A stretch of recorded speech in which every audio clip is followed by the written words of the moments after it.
मुझे बताएं, नोटम जारी करता है एक इंडिया कि वो 25 से 27 नवंबर को टेस्ट करेगा और फिर करता नहीं। क्यों? क्योंकि वो चीन की प्रेजेंस देख रहा है इंटरनेशनल वाटर्स में। चीन से भी खौफजदा हो जाता है, अपना नोटम जारी करने के बाद भी अपनी प्रैक्टिस नहीं करता और एक नई तारीख दे देता है। ये सारा खौफ किस चीज़ का है? पाकिस्तान का, चीन का, पाक चीन दोस्ती का? क्या मसला क्या है भारत के साथ?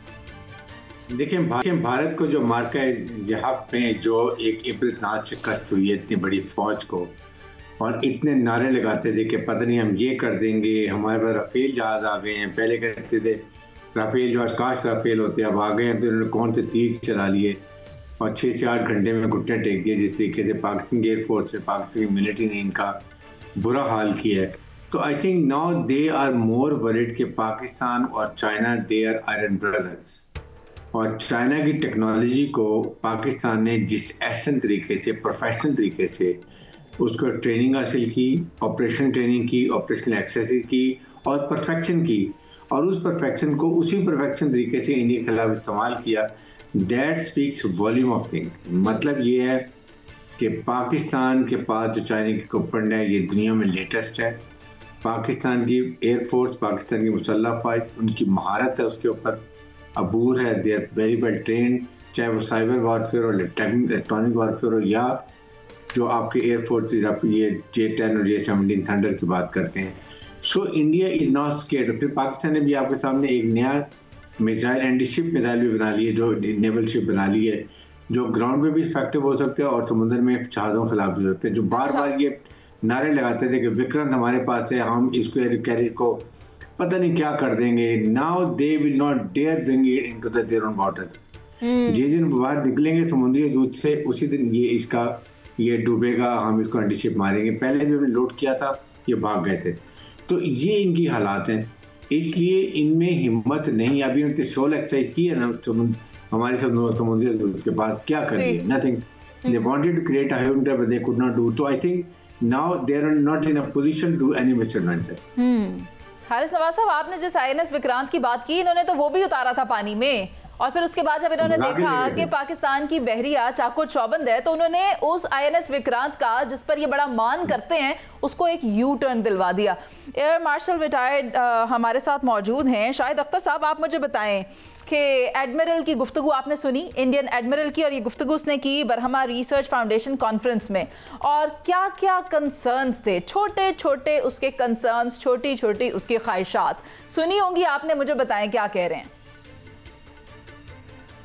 ये आप पहली बात तो ये है कि दीज आर जस्ट स्टेटमेंट्स, ठीक है।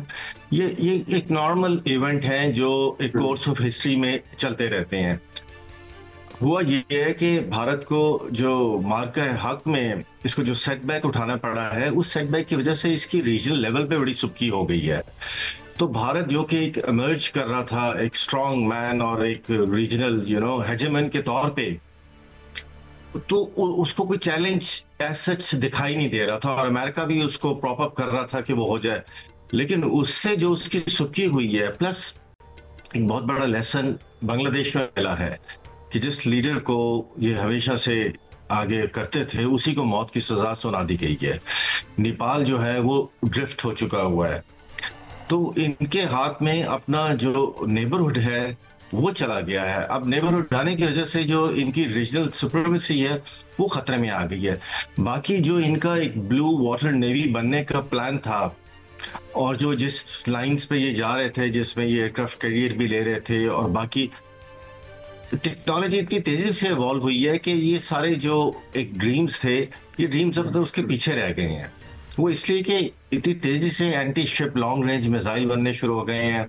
इसी तरह एयरक्राफ्ट की रीच जो है, उनके मिसाइल्स की रीच इतनी ज्यादा हो गई है विच आर एंटी शिप, कि अब किसी भी बहरी बेड़े को समंदर में लेके आना, आप खुले समंदर में तो लेके आ सकते हैं, लेकिन लेट्स से पाकिस्तान से 450 मील से इस तरफ लाना ये बहुत रिस्की होता है। तो वो कभी किसी एक्शन में भी नहीं लेके आते। तो जिसका मतलब है कि अब एक किस्म की, एक शदीद किस्म की उनके ऊपर एक फ्रस्ट्रेशन आनी शुरू हो गई है कि वो इंडियन ओशन रिम, जिसको वो अपना हिस्सा समझते थे और अपना जागीर समझते थे, उस इंडियन ओशन रिम में, एक्चुअली उस इंडियन ओशन रिम में अब जो ग्रेटर स्टार्ट हो गई है सुप्रीमेसी की जंग वो अमेरिका की और चाइना की है। अच्छा। उसके कहीं नीचे जाके फिर इंडिया की और बाकी रीजन की बात स्टार्ट होती है। सो जब हम देखते हैं कि इनके लोग, इनके एयर मार्शल्स या इनके एडमिरल्स या इनके जनरल्स स्टेटमेंट्स देते हैं जो कि फ्रस्ट्रेशन शो करती हैं, तो इसमें कोई हमें हैरानगी की होने की जरूरत नहीं है। इवेंट्स ही अनफॉर्चुनेटली उनके लिए कोई इतने फेवरेबल नहीं हो रहे हैं। तो फिर क्या ये एक न्यू नॉर्मल है, उनका हैरान होना, परेशान होना, पाकिस्तान से डर जाना, ये इंडिया की फोर्सेस का न्यू नॉर्मल है? नहीं, इसको न्यू नॉर्मल कहना गलत है। देखें, बहुत जल्दी बहुत बड़े बड़े कंक्लूजन्स नहीं निकाले जा सकते। याद रखें कि मुल्कों की जो लॉन्ग टर्म उनकी जो स्ट्रेंथ्स हैं उसी की बेस पे वो इस दुनिया में चलते हैं कि वो किसको क्या फायदा दे सकते हैं, वो किसको क्या नुकसान दे सकते हैं। उनकी इकोनॉमिक स्ट्रेंथ क्या है, उनकी साइंटिफिक बेस क्या है, उनकी डेमोक्रेसी लेवल क्या है, उनकी मेडिकल रिसर्च क्या है, ये चीजें हैं। तो याद रखें कि इन सब चीजों में हम देख रहे हैं कि इंडिया इज राइजिंग, ठीक है। तो इसमें कोई शक नहीं है कि कुछ चीजों के अंदर उसकी डेवलपमेंट चल रही है। आपकी बात से ना चाहते हुए भी इख्तलाफ करना चाहती हूँ। आप किस इंडिया के राइजिंग की बात कर रहे हैं? The India is not rising, India is not shining, India is not going higher. अगर हम माइट की बात करें और स्ट्रेंथ की बात करें तो डेफिनेटली भारत उसमें हमसे ज्यादा है, लेकिन जब डिलीवरेंस की बात आई तो वो पाकिस्तान से काफी पीछे पाया गया।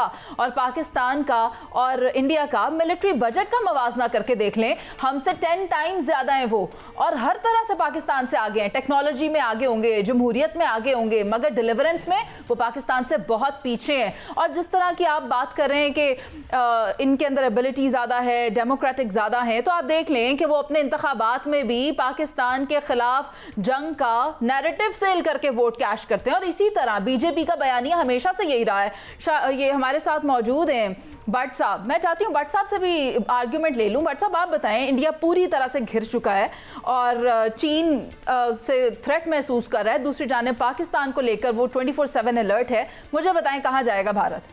जी शुक्रिया मुनीज़ा मोइन साहब। देखें, सबसे पहली बात तो ये है कि अगर इस वक्त दो ममालिक की बात कर दी जाए, एक भारत और एक अफ़गानिस्तान, तो पूरी दुनिया जो है ना उसके सामने ये अय्यां हो चुके हैं। अब बात ये कि इंडिया ने पाकिस्तान की दुश्मनी में अफ़गान तालिबान के साथ हाथ मिलाकर मैं समझता हूँ एक तारीखी गलती की है। और अब तो चीन के ख़िलाफ़ भी जो है वो चीन भी सख्त कार्रवाई इंडिया के ख़िलाफ़ चाह रहा है, खुल के आ गया है। अच्छा, उधर से वाइट हाउस के वाक़े के बाद अगर आप गौर करें, अब ज़रा चीज़ों को डॉट्स थोड़े से मिलाएं ना। डॉट्स कैसे बनते हैं? देखिए, जो Afghanistan is equal to Bharat, अब ये दोनों भाई मिलकर एक दूसरे के, मेरी रिपोर्ट नहीं है, ये साउथ चाइना मॉर्निंग पोस्ट की रिपोर्ट है। वो कह रहा है कि भारत अफगानिस्तान के दरमियान अब सफारत खानों में तजारती नुमाइंदे जो हैं वो जो जनाब ये आपस में तैनात होने वाले हैं, यानी इतनी भाईबंदी होने जा रही है। अच्छा, इसके साथ साथ अगर आप देखें तो अफगानिस्तान का किरदार भी खुलकर सामने आ गया है। पाकिस्तान में दहशतगर्दी, अमेरिका में फायरिंग और ताजिकिस्तान में चीनी मुलाजमीन पर ड्रोन हमला। अब ये तीनों कड़ियां मिलाएंगी तो भारत कैसे अफगानिस्तान की सपोर्ट करेगा, अफगानिस्तान भारत की कैसे सपोर्ट करेगा। लेकिन मैं चूंकि रिपोर्टर हूं, खबर दूं मुनीज़े? जी जी, खबर क्या है आपके पास? खबर ये है मुनीज़े कि इस्लामाबाद के हलकों में शहबाज शरीफ जो हैं वो अपने इलाज के लिए इंग्लैंड में हैं। वो उनके वापस आते ही एक इंतहाई सादा मगर पुरवकार तकरीब का इनकाद होगा। उस तकरीब में आप जरा गौर करके विकीपीडिया चेक कर लेना।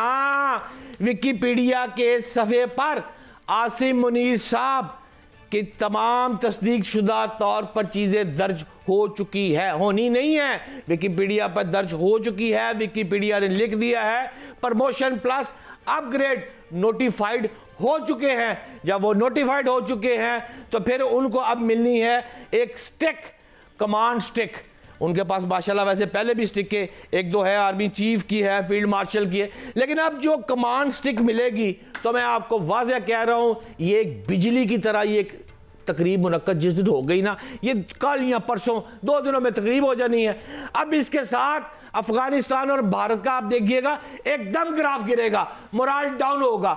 जो ये नोटिफिकेशन की बातें चल रही थी ना, पाकिस्तान में मौजूद, अफगानिस्तान में, भारत में जो भी इस खास रहते थे और पाकिस्तान के खिलाफ सोचते थे, उन पर मौत पड़ेगी मंडे या ट्यूसडे को मुनीज़े।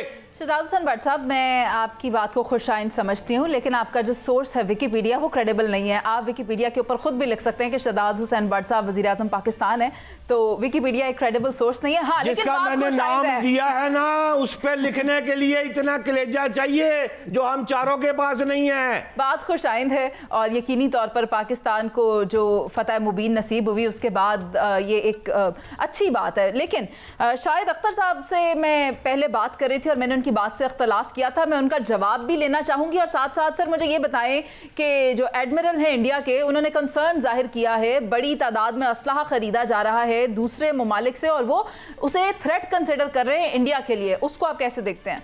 ये एक फीलिंग हो सकती है, लेकिन एक्चुअली तो देखें इंडिया के लिए कोई थ्रेट नहीं है, बिकॉज वो बहुत ही इनसिग्निफिकेंट से कंट्रीज हैं। लेकिन होता क्या है कि कलेक्टिवली जब वो देख रहा है कि ये कंट्रीज जो हैं इनका मिजाज बदल रहा है, वो एक बहुत एनॉर्मस प्रेशर डिप्लोमेटिक आपके ऊपर डाल देता है। It's not a military pressure, actually it's a big diplomatic pressure जो कि इंडिया के ऊपर आ रहा है। लेकिन इसके लिए इंडिया किसी और को नहीं, सिर्फ अपने आप को ही ब्लेम कर सकता है। बिकॉज आप देखें इंडिया ने जो एक ब्रिग ब्रदर वाला एटीट्यूड रखा था, लेकिन वो बेनोवलेंट ब्रिग ब्रदर वाला नहीं था, बल्कि वो स्टिक वाला था। अल्टीमेटली ये सब चीजें होनी थी। आप सार्क को देख लीजिए, SAARC was a beautiful initiative, कितना हम ये रीजन प्रोग्रेस कर सकता था by the mutual trade. India ने उसको भी कामयाब नहीं होने दिया। अब हुआ यह है कि इतना तेजी से चाइना का राइज हुआ है, you can say in the last 10 year के इंडिया की सारी जो कैलकुलेशंस हैं वो बिल्कुल खत्म हो चुकी हुई हैं। और अब उसको समझ नहीं आ रहा कि इन बदले हुए हालात में जब मिलिट्री इम्बैलेंस उसका बहुत तेजी से चाइना के साथ होता जा रहा है, और जब चाइना के साथ हो रहा है तो फॉर्चुनेटली पाकिस्तान के साथ भी होता जा रहा है, तो वो इसके साथ वो क्या करे। इंडिया एक्चुअली थोड़ा सा लड़खड़ा गया है।